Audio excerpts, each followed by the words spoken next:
This is Harry Alamo interviewing Sukaina Maladina on the 18th of December 2017 at her sister's apartment in Edgbaston.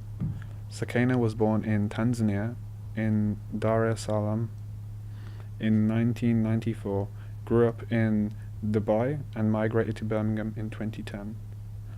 Can you tell me about the place you were born?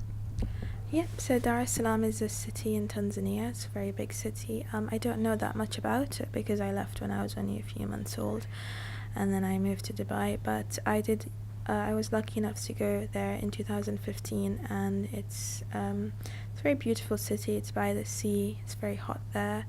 It's very diverse populations. You've got the locals, and you've got a whole host of Indian immigrants, which my family's a part of, who moved there and have settled there for generations now. So it's a really interesting place to go and visit, but I don't really have that much to say about it, so I've never been there before 2015. Tell me about your family history. So I have quite a complicated family history. My mother was born in Zanzibar, and her entire family had been settled there generations ago. Zanzibar in Tanzania. It's a small island, and when she was 15, they migrated to the UAE, to Dubai, and my father was born in Aden in Yemen, and he lived there his whole life. And then in the 80s, he also moved to Dubai for work, and that's where my parents met. And then they were in Dar es Salaam for a little while, and then we moved back to Dubai.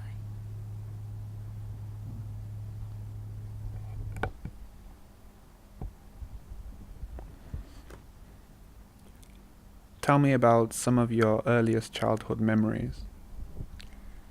So in Dubai, it's not like here where you live in one house your entire life. People rent, they don't really own, so you move around quite a lot. So a lot of my memories are filtered through different, wherever I live differently, but the one thing that has all of them together is we had a huge family. My mum has lots of sisters, and most of them are in Dubai, so sorry, really close to my cousins, and most of my memories center around being around my family. And one of my earliest ones was cooking with my grandmother in our kitchen when I was really young, and she got ill quite quickly, so I don't have a lot of memories of her, so that's a really nice one. And then another one is that when me and my two older siblings were children, we had a sort of nursery for the three of us, and the wallpapers was tiny clowns, and that was really terrifying. So I remember that quite vividly, that room and those clowns and how we used to hate it.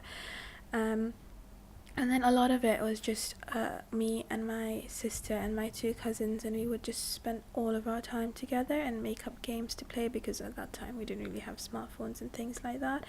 And we'd go outside, and just the sort of normal childhood memories, but it was very special because we were really close, and we had to do something about the heat in Dubai because it's really bad over the summer, so we just do whatever we could to drive ourselves distracted. So we'd make up a lot of scenarios, and we'd play those out a lot, and that would be quite fun. Yeah.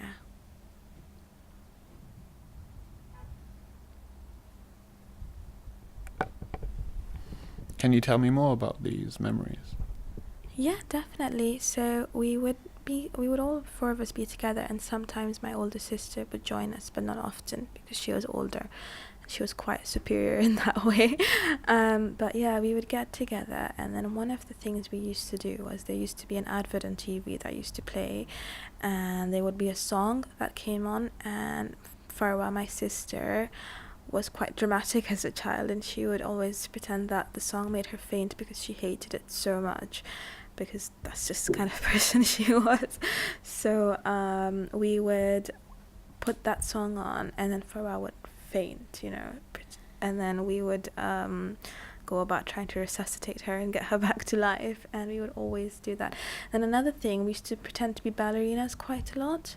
So my aunt had a big living room with lots of empty space, so we'd spin around and around and around until we literally dropped from dizziness, and we would do that quite a bit. And our favorite thing was to be ballerina detectives. So we would be detectives by day and ballerina by night, and that was really fun. What else? We used to do so many crazy things.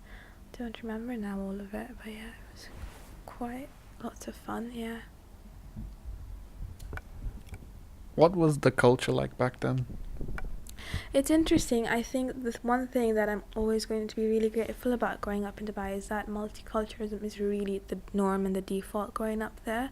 So it was amazing. Honestly, it was amazing because you'd go to school and literally there'd be 10 different nationalities in the same school. And so you just develop this very specific kind of, specific to Dubai, this sort of mixed culture where everyone sort of learned the same things, and they had the same how do I explain it, like the experiences were very similar, even if they weren't I think it's a very particular like third culture child situation where from anywhere in the world they had similar situations that you can connect to with other people, and it's really an interesting phenomenon actually. So the culture was very homely. It was quite Islamic because obviously we are Muslims and it's a Muslim country, so we had a lot of it was obviously we grew up, it was the norm, so that was fine. It was nice to be able to live our lives without any sort of secondary issues. And then it was my parents, well my mom at least, she's quite strict, very sort of I put a lot of emphasis on having good etiquette and being good mannered and things like that, so that was nice. But we were a bit crazy as well as children. Like we were very free to be with each other and do what we want, and quite like independent as children. We just sort of left to ourselves to take care of ourselves in terms of when we were together. So we didn't have like the constraints that now there is on children, not just because like parents are stricter, just because of the way we live now, because the environment was so much easier. It was really different back then. Like you could just go out in the street and stuff and walk around. Like we used to go to the little corner shop which is called the Bakala, and we'd have a tab running with him as children. So we'd get our sweets and our crisps and come back, and like we'd have a madrasa on every Friday because that was the weekend back then, and then we'd walk from there to our bakala and get our tab and then go and sit in that heat and drink it. Like it's almost like you read about those stories about like children who grow up in like sort of these little villages and stuff, and they live freely. And even though Dubai at the time was not as modern as it is today, it was still developing. It was never really a village when we were there, but it was just, life was easier there, it was just really simple and fun and nice. So yeah, sorry I rambled a lot and I lost my train of thought a lot there. Tell me about your early school life. I started school at the age of, I think I want to say 5. So we have kindergarten there, and you've got KG1 and KG2, and I skipped KG1 and went straight to KG2. It was a school called Salaam private school, and I really remember my first day so clearly because I was terrified of the idea of school, because we weren't like other children. My mom wasn't working, so we didn't have to go to nursery or anything quite young, so we'd always been at home. So the idea of suddenly going to school was like horrific to me. Like you could have told me I'd be going to prison and my reaction would have been the same. So I was really nervous about school, and my dad took me on my first day, and he was just like, we're not going to school, we just want you to see how it is, I promise, we're just going, I'll be with you every step of the way. And then we got upstairs to the classroom, and they literally had to trick me because there was no way I'd been to go to school otherwise. So like he was like, just go inside the classroom, I'll be right here, I'm gonna be right here. And then I turned around and he had gone. He was like literally running down the stairs because he knew I wouldn't. So yeah, I think I cried for like quite a lot of that day. And then I remember the headmistress at the time, and obviously I was a child, so to me everything was hugely important and things like that, but they probably saw this every day, for all I know. But to me, it was the end of my world, as I knew it. And she brought me in and she gave me a rubber as a present. I really remember this so clearly because it was shaped like some cartoon character. I don't remember which. She was just like, it's fine, everything's okay, like it'll be fine. But I was really mad about it. I used to have like a really strong sense of justice as a kid, and I was like, this is so wrong, and I don't have to be here, and this is not right, and why are they making me do this? I was really angry about it. And then the rest of that year, I just don't remember it at all. And then we moved schools into a different school, and the way it works in Dubai is you can stay in the school for the entire school life. We don't really, there are some, but we don't really have specific primary and then middle and then high schools. It's like one school your entire life. In private schools, you go to private schools there. So we went to a school called Al Diafa High School. I started going there for, I want to say, when I was 6 years old, and I stayed in that school until I left in 2010. So my entire school life was there, and it was really, like, it encompassed a lot of my life. I'm still a student, so I've basically been a student my entire life. So yeah, that was a huge part of my life, schooling there. But I can't really remember a lot about when I was a child, because I just sort of blocked school out as a kid and focused on being at home with my family and my cousins. We were very close, and so I didn't really care for school a lot at the time. What were friends like during this time? Friends were not really at the forefront of my mind at the time. Like I said, I hated school. I hated the idea of school. I didn't care for it. I didn't try to immerse myself into it. So I don't really even remember having friends in kindergarten, because I honestly don't remember school at that time very much, to be honest. But then I do remember in year 2 I had this friend. He was called Vishnu.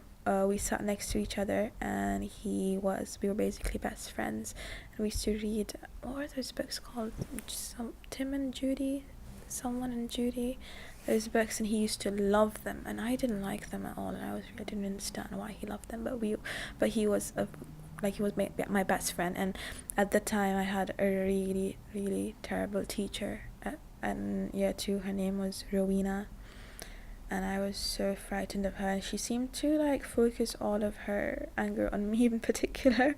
So school was a nightmare at that point, because I was literally being bullied by my teacher. And it really helped to have a friend there, because we'd be assigned desk partners for the year or the term or the month, depending on what the teacher decided. So he was my desk partner, and it made all the difference just to have a friend there next to me. And yeah, everyone used to tease me about it quite a lot, because he was a boy and I was a girl, and he looked a bit like an elf. He was a really skinny boy with big eyes, I still remember. And he was really nice. And then the thing is, I don't remember what happened to him. He left the school, and I don't know where he went, and I never spoke to him again. But I do remember him that year, because it would have been really difficult otherwise. Yeah. It was just funny how these two random kids just became best friends. He was this Indian Hindu kid, and I was this Muslim kid, and he was very Hindu and I was very Muslim. It was just really funny. Yeah, but we just sort of sat next to each other and were like, okay, we're friends now, and that's what happened. It was nice. Yeah, I should try to find him. Yeah. Beyond that, I still hated school. I found it very difficult. I was very shy growing up. I was extremely shy. It's a bit ridiculous. Even at home I was shy, even though I had my cousins and who I was close to. I wouldn't talk. I'd be really quiet. I was a little bit scared. I'm not sure of what, but I used to be scared, I think, to speak, to talk. And then that wasn't really helpful at school, where most of the children are really loud and funny and boisterous, and they wanted to be sort of literally just to be mischievous and stuff like that, and I didn't like that. I was cautious, and I love to read. I love to read more than anything else in the world. So not that I was like, oh, I'm different and I'm better. I just honestly wasn't what I wasn't the sort of person that people would want to be friends with. I think everyone thought I was quite boring, which don't blame them. I could have been boring. And because I had such a, I want to say such a, rich family life in terms of how close I was to everyone, I didn't really care. But I do remember as I started going on to like year 3 and year 4, it used to affect me. I got quite sad about it, about not having very close friends at school, because I never was I was lucky because I was never bullied, but I was also never sort of part of the group. I was just sort of there in the middle, and I remember thinking like it would be really nice to just feel like I could go and sit with my friends during break and stuff like that. But it wasn't like particularly, I'm sure at the time it felt, very bad and difficult, but looking back, it wasn't like particularly bad experience. It was just sort of mediocre.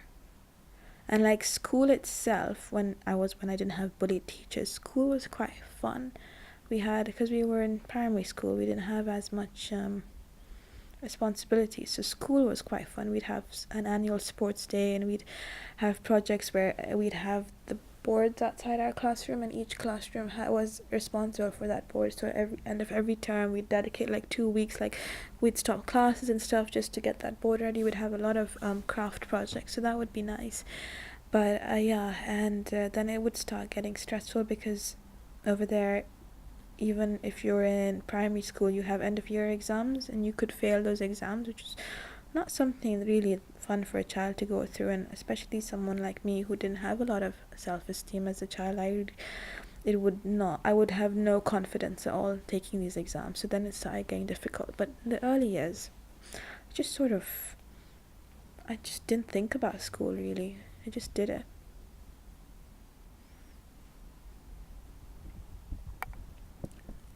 What was secondary school like? Secondary school was difficult, but it was also better in a lot of ways. It was better because I had found my people, my group, and I really enjoyed their company and being around them and stuff like that. But academically it was a lot harder because our teachers weren't very supportive. And this is something that I learned with hindsight. At the time I just thought that I was really stupid and there was no hope for me. I couldn't learn. I didn't know anything. And I realized later on that actually it's because the teacher never took me aside and told me, look, I can see that you're struggling with this. Why don't we work on it? So academically it was difficult because, again, I love reading. So I was fine with subjects like English and history, and even science was fine. But really my biggest issue was math. I did not know anything with maths because this fear of my teachers had been instilled in me since I was a child. So especially I said Rowena, she honestly she traumatized me a little bit. So, and she teach maths, and if you don't understand, she would get angry at you. So I just would never say that I didn't understand. And then it got to that point where I had to keep up the lie because it was too late. I was too ashamed to turn around and be like, oh, I don't understand, I don't know how to do this. So I could never tell anyone that I didn't know how to, because it just wasn't this sort of environment where you could say, I don't understand this, help me. That environment wasn't there, which looking back is something that really frustrates me, considering that just if you consider in general school environment is somewhere where you're supposed to learn and you're supposed to feel safe and things like that, but also because these were private schools, and at the end of the day the teachers were being paid to teach us, and they just didn't do their bit, and it really affected. I think my school life would have been a lot different if I just had the opportunity to say, please help me, I don't understand. The teachers would see that every math test I'd get 2 out of 10, 0 out of 10. Honestly, it was that bad, and not once did one of them turn around and tell me, Sukaina, I can see you're struggling, let's help this.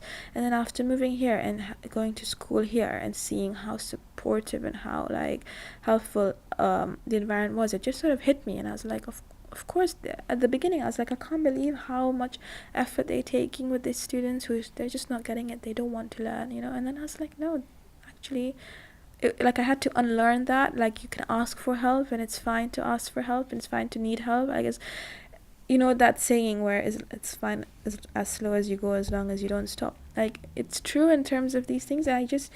There's but over there, I guess because we were all Indian, and there was that environment of like excellence, and you have to strive like for it. Over there it was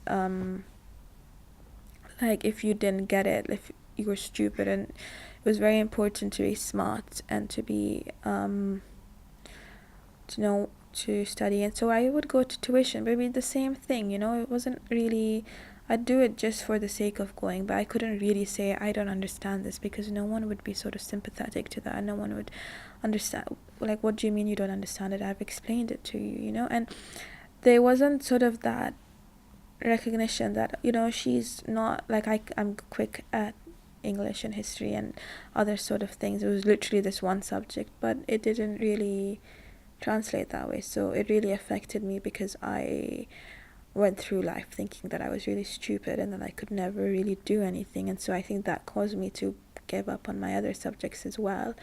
And so academically it wasn't great. And then in year 9 it did start getting better, and then but in the summer we moved to come here, and I'm really grateful about school that I did. But in other terms, academically it was not the best. But yeah, in terms of friends, school there is, oh my god, I could talk forever about it. It's just so, it's your school, it becomes like a whole culture, because you've been there for like 12 years. Then, you know, it's sort of, you know, all the teachers, you know, the teachers, his life history, you know, everything about everyone. And the teachers know you since you were 5 years old, you know. So it's such an interesting environment to be in. And we had a uniform because we were a private school. It's very strict in the, you can't take your phones to school. You know, it's like completely the end of the world if a kid is found with a phone in their school. Like, a lot of these very specific sort of expat Indian rules that would only apply in these Gulf countries. Like I said, you were talking about the culture. There is this definite like expat culture that exists in Dubai, and it's very hard to quantify it. But my school was mostly, it was a British curriculum school, but it was mostly Indian and Sri Lankan and Pakistani students who went there. We were all expats. Of course, we'd have some Arab students or Filipino students, but it was mostly an Indian school. Our teachers were mostly Indian, you know, they'd wear saris to school. We had, everyone was Indian. Like, there are different schools for different, almost like you have American schools, British schools, but we had a British curriculum school, but it was an Indian school, which meant that everything we were learning was, and the way we were learning it was how the kids in India were learning in their schools. And it was just such a weird experience when you compare it to like here and how people learn. Like, everything about living there is something that's sort of borrowed from somewhere else, because it didn't have its own culture, because it was new, right? When my mom went to Dubai in the 70s, it was literally just a desert, so they adapted things from everywhere else, and then it became its own culture. Yeah. Tell me about your migration. So it was in the works for quite a while, because my dad was British, and so it was always in the back of my mind that we had this plan. But in my head as a child, it was this sort of very vague, ambiguous, like, well, yeah, one day we're gonna move to England. It honestly did not seem real to me. Like, I never thought it would actually happen, because it seemed, our life there seemed so solid and so impossible to leave. Like, even, you know, when you grow up, everyone gets like frustrated. It's like, oh, I want to leave this place and go somewhere else. But I just didn't think it would happen. It seemed there seemed like so many factors involved. It seemed way too impossible. We didn't know anything about this place. Our entire life was in Dubai, our family, everything. But then in 2009 we started like really making progress towards it, and then it started becoming a possibility. But to me, literally until the last second when we got on the plane, it was so surreal to me. I just didn't believe it like that. So I didn't really, at the time, I didn't really react in any way, because it didn't seem real to me. And I remember we were packing up our house, like my whole family, siblings, uncles, aunts, sisters, cousins, uncles, aunts, everyone came to help us move our house. There were movers, boxes everywhere, and I was just like, is this really happening? It didn't seem real at all to me. It was in the summer of 2010 in June. So on June 21st, we left to go to Yemen. We went to Sana'a, and then on July 15th, I think it was the 11th, the day of the World Cup, we landed here in Birmingham. And I remember because the World Cup final, and it was Netherlands versus Germany, and I have been a Netherlands fan my entire life. So we got there, it had been, I want to say, 18 hours of traveling, because we had transit in between. I hadn't eaten, hadn't slept in this new country. I'd never been to England before I moved here, and like at that point, like my life was so surreal. Like it was like I didn't even think, like I felt like I wasn't living my life. We got to this sort of accommodation place, and everyone just dropped and went to sleep, and I went in my sister's laptop, because my older sister had already been living here as a student, and it was like 11 o'clock in the morning, and I just came home and I just streamed the World Cup final, because at that point, like, that was the only thing that mattered to me, was that if Holland won, and of course they lost, and it just seemed appropriate for my time. And then I think the moment it really struck me is when I was on the plane and we were landing into Birmingham. And I don't know if you've ever flown out, but at that point, it's funny because if I compare my perspective from then to now, but at the time I remember looking out the window and seeing this sort of, it looked quite bleak, and I remember this just sort of like land, and it was grey, and there was nothing there, and I remember thinking, what have we done? Where are we? Because like Dubai is just so, it's just so alive, it's like, it's dusty and it's hot, and the sun beats down on you constantly, and it can be equally like grey and stuff like that, but it was Dubai, it was home, it was it's all I'd known my entire life. And then suddenly, like, it felt so, that's the minute it felt real, when I looked out the window and I saw this place, and I didn't see I didn't see any opportunity to leave anytime soon, and I just sort of felt like all of a sudden, like, something was closing in on me, like I was getting trapped. And I remember thinking, this is a mistake. Like, that's when it struck me that I'm in this new place where I've never been before, where I can never leave again, which obviously is an exaggeration, but at the time that's how I felt. And then when we got into the car, like the how many of us were there? 9 of us, so it just felt like it was too late to be having this experience. Like, I was already a grown person. My family, we were 5 kids and 2 adults, and my parents were old, and it should have happened earlier. Why was it happening now? Like, I remember looking at ourselves and thinking, this is gonna be a nightmare, and then but again, that was just at the airport and like coming in on the ride over. And I think even though I felt these things in my head, what it really helped being young, and I wasn't really young compared to other people who move when they're children, like my younger siblings. I was 15 years old, but it really helped because like I said, the entire thing felt surreal. So I was really able to just sort of, instead of sitting and dwelling about what is this place and why am I here, I was just able to just like get up and do what I had to do and live life, and not have to like stop and think about where I was and what actually happened to me. And the reality that I've left my entire life behind was something that I just sort of skipped, except for like that one moment when I was on the plane. And I just sort of I remember it, like when I look at it now, 7 years later, I just think, how did you go through that? But at the time there was nothing to do except, like, there wasn't really any time to feel it, or to be dramatic about it, or to think I've left my entire home behind. I just sort of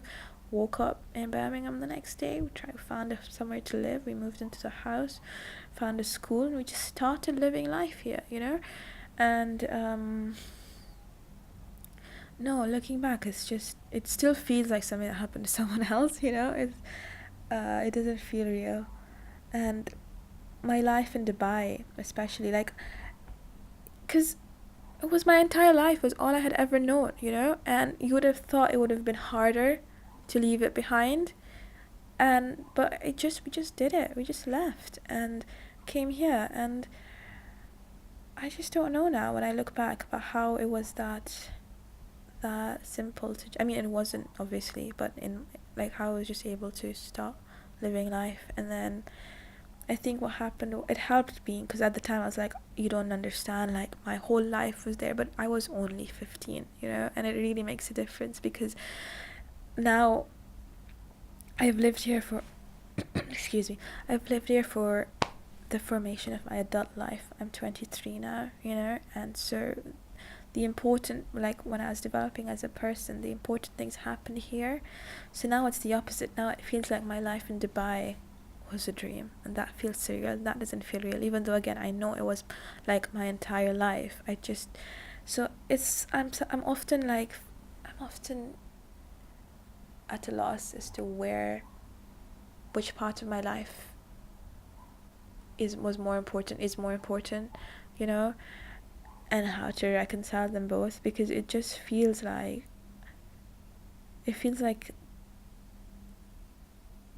I don't know how to explain it. It feels like a story in two parts. I'm trying to figure out what the link is. Do you know what I mean? Do you remember the reason why you came to Birmingham? Yeah, I mean, that was pretty straightforward. My dad is British. Well, he was British overseas, and then he became British. And in the UAE, you don't get citizenship there, so you live there on a residential visa. And the laws are quite strict. That's why it's such a huge expat population, because the majority of the population are expats, but they don't get citizenship. So no one is a national except for a few Emiratis. So life there was quite insecure, because it all depended on your financial options and how well you were doing there and things like that. And my parents just felt like that it was really insecure to live there, and you didn't know what would happen the next day and things like that. And also and another big factor was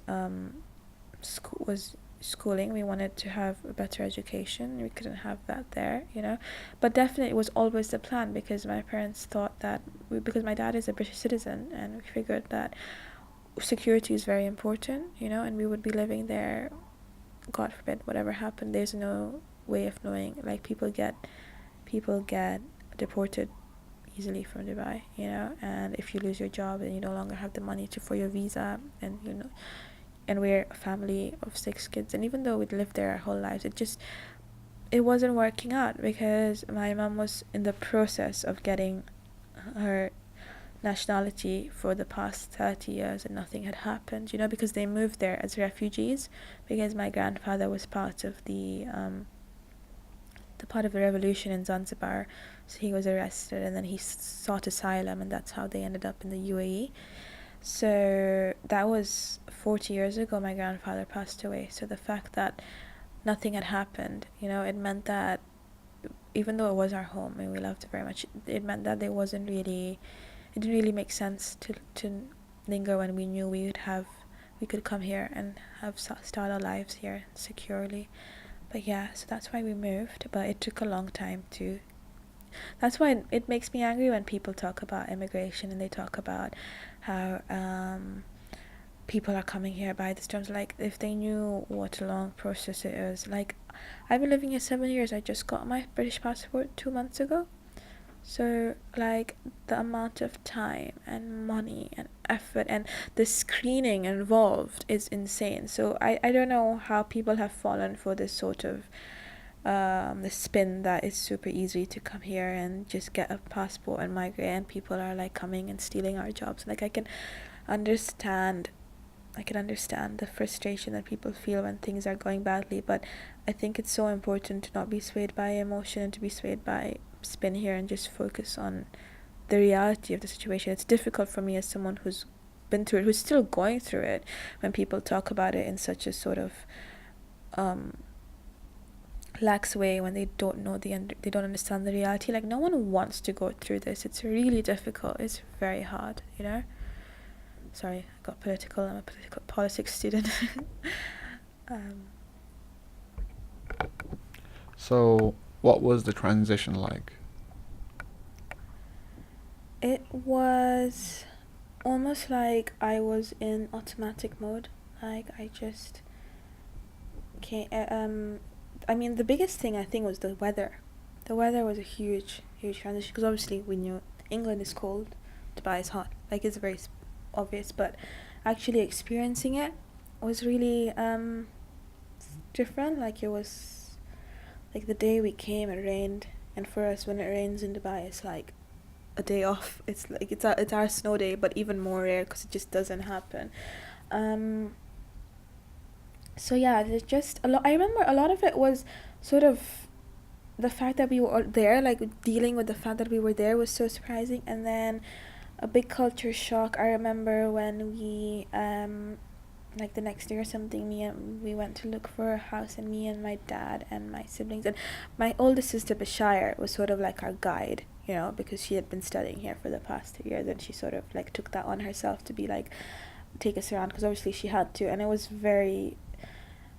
like everything was so different, because of course I came from a Muslim country, from a predominantly brown country, like that was the default there. And then I came here where people have created these sort of niches for themselves, you know, like we've got Balsal Heath, we've got Lady Pool Road, we've got all these sort of like specific Pakistani areas or Somali areas or Yemeni areas and things like that. So I remember we walked up Edward Road, and I was just like, this is insane, you know, like this is crazy, because it's sort of that thing where, you know, again, it's sort of simplistic, it's a very complicated issue, but like in Dubai, for example, everyone wears trousers and shirts, you know, they walk around in normal Western clothes like everyone else does. And then I came here and everyone was walking around in salwar kameez, and I was like, why are they doing that, you know? And like, it's sort of like people, you'd see people like grabbing onto their culture sort of and doing more than they would normally just to sort of hold on to it, you know what I mean? That sort of thing. And also I remember, like, because everything here looks the same. You have to see it from the perspective of someone who's grown up in like a city where there's nothing old, everything is new, you know? Everything is, even though we have like our share of like dilapidated areas and things like that, but everything is sort of new and bright and steel. Like it's very like city in Dubai, you know. And here everything is like red brick, everything. And I remember thinking, this is so bleak. Like I remember thinking everything looked really bleak, and I was confused by these sort of minority groups that had formed, even though again we do have those there because we're so many different cultures, but here everything was exaggerated, I felt, you know. And I was like, what is this? And you'd walk into a road that suddenly felt like it was like middle of a village in Yemen somewhere, and I was like, why does it look this way? And in terms of the culture, so we have our community, our ethnic community is called Khojas, and we have a community here. We have a mosque just right next to where you guys are. So we went to mosque with my sister to meet this community center / mosque, and I remember meeting the people and thinking, in some ways I was amazed by how alike we were, but at the same time we were so different. And then everything was just sort of like a spectacle at that time. Everyone's like, wow, they do this like this, we do it like that, you know.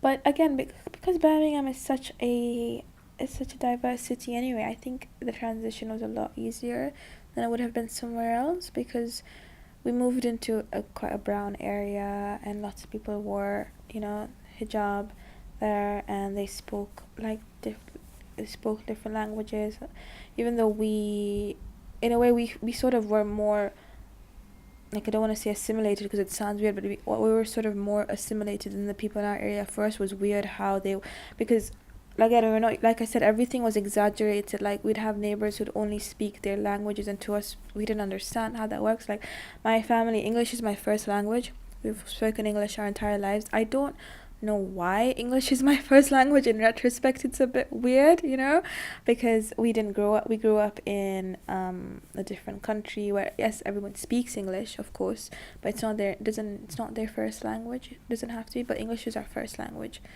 My mom speaks Swahili because she's from Tanzania, and Arabic, and my dad speaks Arabic, and we all understand Urdu and slash Hindi because that's what our ethnicity is. But we've always just, English is our first language. So for us to come here and to see that we were sort of more English than the people here was sort of really confusing to us. Like it was just like, what is this? Especially in terms of, like I said, schooling, where the curriculum is so particular and so specific, and then we'd have like people here who didn't speak the language as well as we did, and I remember thinking, like, what's happening here? You know, it was so interesting because I remember me and my sister would get quite annoyed by people who like, it's their language, right? That's how it is. This is England, it's your language, and you can't even speak it, and I speak it better than you, but I'm considered the outsider. Like, that's so I remember we would be quite frustrated about things like that. But yeah, what happened? So we moved here in July, and then for me it was difficult in particular because I was 15. I had turned 16 in October, but I had finished year 9 in Dubai, and I hadn't done year 10 yet. So I was supposed to go to year 10 if you consider my education, but because I was turning 16, I had to go to year 11, but I couldn't go to year 11 because I hadn't year 10. So it was like this big issue, and I didn't go to school for like 2 months until we figured that out. I remember we walked to town, me and my dad went to town to like some sort of office to find a place for me in education. Like, so these things were weird because there wasn't that much government involvement in our lives in Dubai, because it's not like here, right? It's not like you have a sort of state system for the locals, but for the nationals, but they're called locals there. But only like 20% of the population do have Emirati citizenship, so everyone else is an expat. So we go to private schools, you know. The only like government really, we'd go to government hospitals, but even then, by the time we left, we'd start going to private hospitals because insurance became mandatory for everyone. So it was so weird to me that we'd go to like these government places to try to find me somewhere to go to school, and to like go through all these very like specific get signed in and like get our fingerprints and become like become a citizen. And it was very strange for me because I'd never like done stuff like that before. It was weird that it was like a state thing. The council has to help you out, so with all these things, and so, like, they were so involved in our lives and helpful for us to like settle in. I remember like because we didn't know anyone, we didn't know anything, you know. We were just entirely at their like mercy in a way. Yeah, and then they found me a place at South Birmingham College, which is now called South and City College. I don't know if you know it. And they're under 16s unit, and that was the weirdest bit because I went from being a student at a normal school to being, so the under 16s unit there is basically for either you're someone like me who's moved here in sort of like in between place, or I had a friend who came for an exchange year. And then everyone else was essentially like students who get expelled or like for trying to burn out the school or something like that. Like they were all a little bit unstable. So all of a sudden I was in this sort of department for like kids that had to be dealt with in a specific way, and I was just like, what am I doing here? It was a college. That was the weirdest part for me because my older sister started school doing her A-levels because she'd finished her GCSEs just before she came here, and my other sister was already doing her A-levels, and then my younger siblings went to school. So I was the one who was in between, you know. I had to go to college, which is something that didn't exist in Dubai, you know, like in terms of like within school, like A-levels and stuff like that. And I had to start using the bus to get there. I had to take 2 buses, and I never used the bus in Dubai in my life. Like maybe once I'd gone on the bus, you know. And that's what so that was a huge transition, like suddenly becoming very sort of independent in that way, like taking the bus to school, to uni, to college, sorry, and coming back. And at school that was difficult because I was our schools were so strict, and there was such a specific way of doing things that I had been doing for what, like 12 years, with our teachers there was a very like specific boundary, and a lot of it was about like talking to them with respect and good manners, and they're your teachers and you're the student, they're always right and you're never right. And like, you sort of defer to them a lot. And then I came here, and especially in this college, because there wasn't like a real school, there was this very relaxed, casual, personal relationship with the teachers, which I found so weird. Like, I could not get used to it, like they'd call them by their first names, they'd talk back to them, they'd like fight with them. And like the thing that I was always shocked by is how the teachers would let them, like there would not be any sort of like disciplining. And I don't mean like physical, my school never did that. I know other schools did, but my school never did that. But there was no discipline. And to me, I just couldn't understand, because my whole life had been discipline at school at that point. Like, we had our fun, like I said, but it was a very important factor. So to come here and sort of, like, see a student basically, like, yelling, screaming at a teacher, and the teacher's like, yeah, that's fine. And I was just like, what's happening?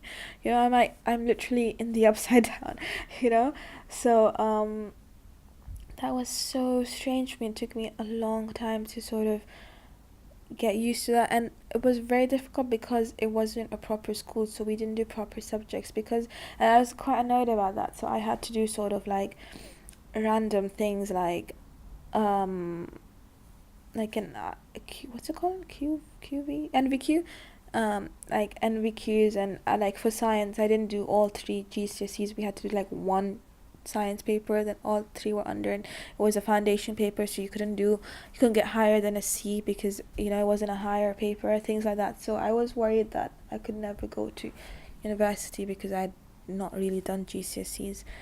But then I found I got a place at Bishop China Catholic College for my A-levels, and that for sixth form, and that was the best. I really loved it there, and I was very relieved to go back to a school, because I found the college experience really weird, and I didn't like it at all.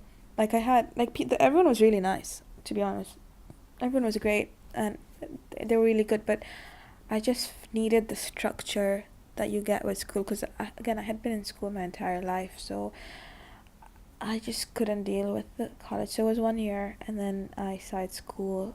In 2013, I started at Bishop China Catholic College, and then that was my first experience of actually being like in school in England and having people my age, and like, actually being a teenager here, and that was really interesting. Just trying to think.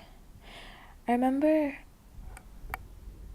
transition. We were so, at that point, like, everything we did was, because again, it was our entire lives. It'd always be like, oh, in Dubai we do things like this. Oh, we don't have in Dubai it's like this, in Dubai it's like that, and I remember like our friends just getting so like, we get it, you're from Dubai. But it was just, it's impossible not to compare and everything. And I think at the time it hadn't really hit us that this is where we live now, and this is our life now. So it almost felt like temporary, we'd compare everything to where we came from, and we'd see everything through the lens of, oh, this place is so weird. Like, we never saw it as sort of like,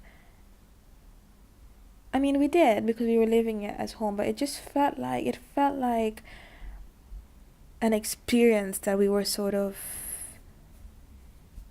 an experience that we were just sort of narrating, it didn't feel real still. And then we slowly got more and more accustomed to it, and it just sort of happened gradually. Like, I can't pinpoint a minute where I was just like, yeah, but it just became life. Like, 1 year became 3 years, became 7 years.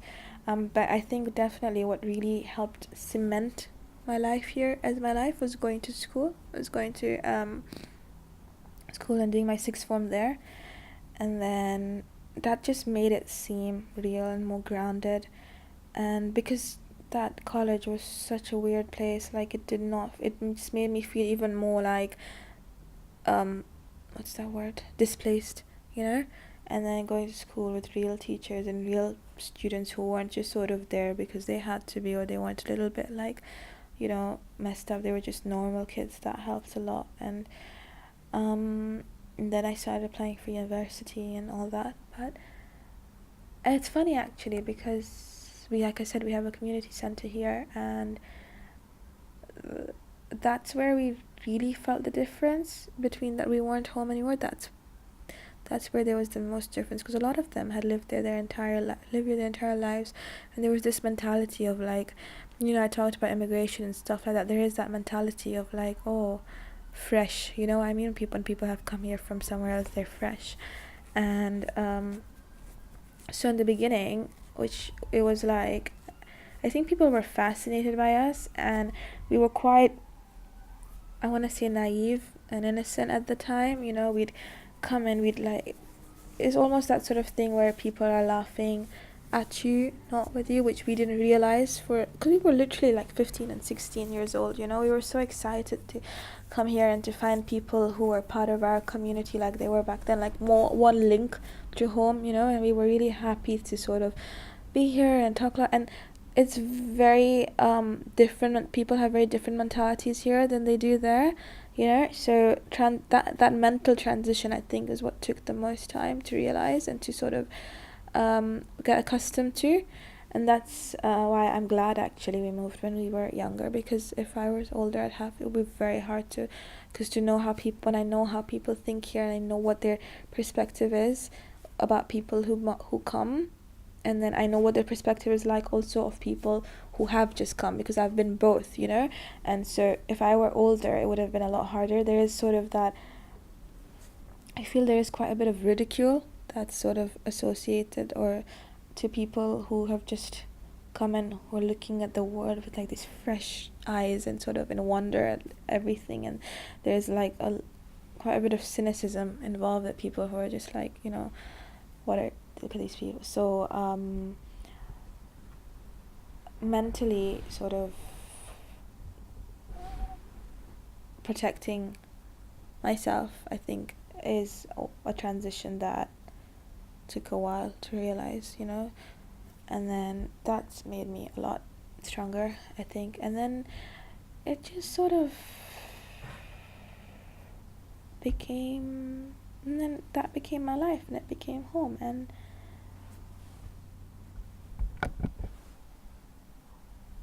what are your thoughts on Birmingham now?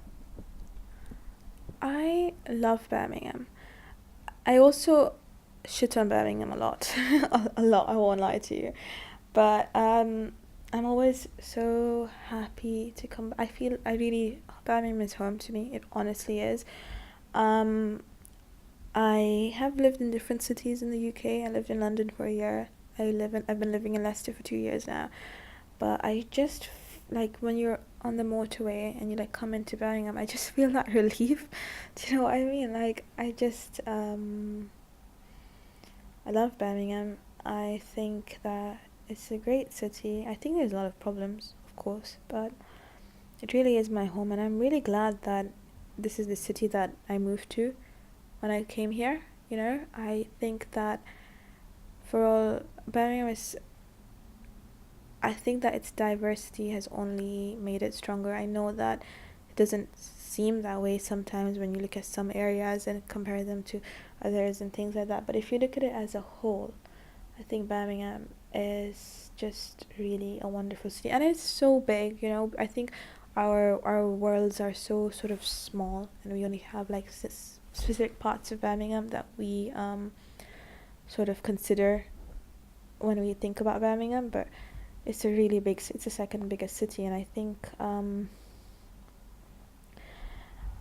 Birmingham was genuinely home to me. I really love it. I think that like I said, it's funny when you think of about your perspective of a place that's familiar, and then you compare it to at the beginning when you looked at it as a new place, you know. And when I think about my perspective of Birmingham then, and I think about it now, it just makes me laugh. Like I just, I don't know how to explain it, but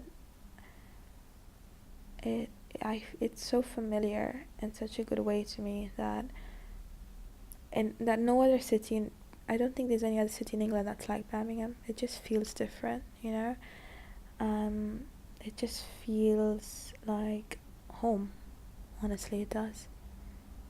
And it's in between. Like I said at the start, it was just sort of surreal, and we went through life, but in between, I really started getting homesick, and I really started feeling angry, you know, about being here. All I wanted to do was to go back. Like, I didn't want anything else. I was sick of the city. I was sick of England. I was sick of this life that I had been sort of forced to live, that I didn't have any say in, that I just had to, you know. And these are still things that I think affect me, that I have to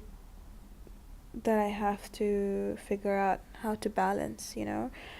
But all I cared about was just because I came here and I never left, you know. Like, I came here and I didn't realize at the time how permanent it would be, that I would not be able to go back home, you know.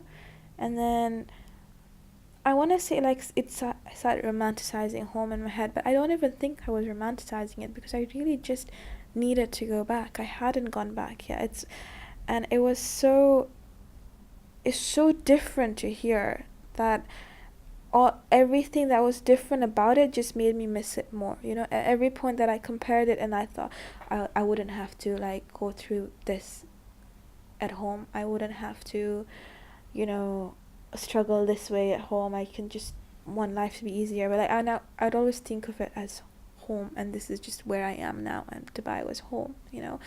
And now, even though I still am desperate to go, and I'm planning to go soon, and like, I just want to go home, I'm very wary of the fact that it's not my home anymore, and I will be going back there as a stranger, you know, and that this is my home. And then that's another thing that's the thing that I have to deal with now, which is that how do I reconcile these both places in my head, you know, because the Dubai that I grew up in is gone. It's not there anymore. And I think the hardest part is that I'd only ever been there as a place with my family, as my home. I'd never been there as a tourist, or as someone who doesn't have a place to be, or like who gets hosted by people. I was the one doing the hosting, you know. And now to think about going back there as someone who would be relying on others, as a stranger, to go back to my home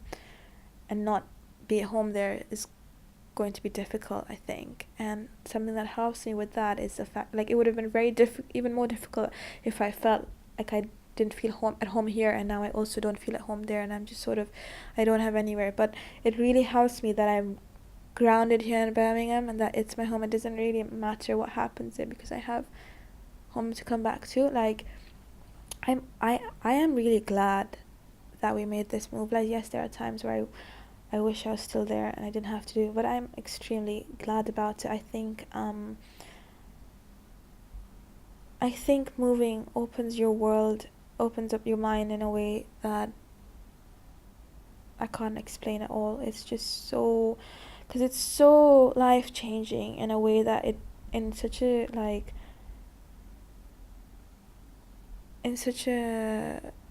indescribable way. I mean, it's not as simply about physically displacing yourself. It's literally about changing your entire worldview. And I know that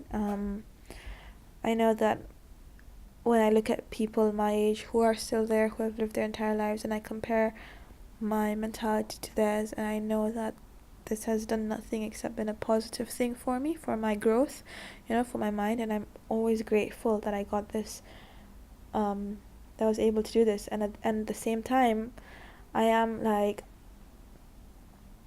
I am aware of how difficult it's been and how difficult it is and the sacrifices you have to make to be here, but I just think it's such a positive thing, and I'm so like I'm not here because I have to be. I'm here because I'm glad to be. Like, I am British, and I'm proud to be British. I love this country. I do, and and that's the thing. I don't know when that sort of clicked. When I went from being longing for homesick, just wanting to be there, to just sort of accepting that this is where I belong.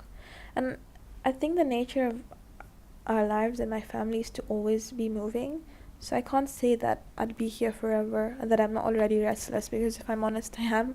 I'm quite restless, but I also know that Birmingham, it feels like a place that will be my home forever, and that's not a feeling I've had before. So that's something that I think is a wonderful thing, honestly. And I think Birmingham is just an amazing city. Like, it's home to me. So, what makes a Brummie, and would you call yourself one? I don't know. I think if you ask everyone, someone will give you a different answer what that means. Like I said, we all, even within a city, we all live in our specific sort of bubbles, and what makes a Brummie to me is not what would make a Brummie to you. I don't think it's the accent, actually, because I think everyone has a different accent. But I do think it's just being soft. I think Burmese are just nice people. I honestly think so. Like, we just sort of, as a city, we're just like welcoming, and we're just happy to be here and to help. And I think I feel like I should be saying something really specific right now, but my mind is drawing a blank. Am I what did you say? Would you call yourself a Brummie? Would I call myself a Brummie?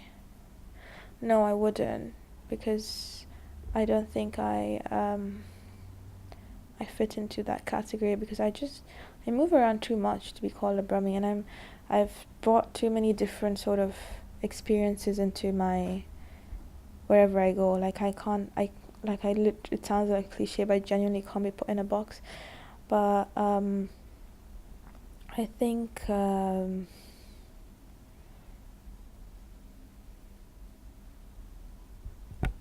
yes, I do call myself a Brummie. I don't know. Like, yeah, I don't like the word Brummie, but definitely, I think that what makes a Brummie is just being chilled out. I feel like we're quite chilled out as a city, don't you think? Like, you never see us getting very angry about anything. We're just, yeah, and we don't take ourselves too seriously. We're not like, oh, I'm a Londoner.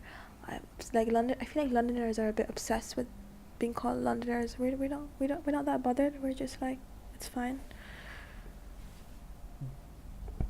That was it. I was just tell me what. Yeah, I was just thinking that when you asked what makes me a Brummie, and I think it's interesting that what makes me feel home here is that I've always had this struggle where I feel like I can't put myself in any sort of box and describe myself, but I think that's what's beautiful about Birmingham, is that it accepts me even though I won't like commit. You know what I mean? Birmingham is my home and I love it so much, but I also feel like I'm not a Brummie, because I know from who I am as a person that I could leave probably tomorrow and I wouldn't be back. And I haven't adopted the superficial things, like I hate chips and I don't eat curry.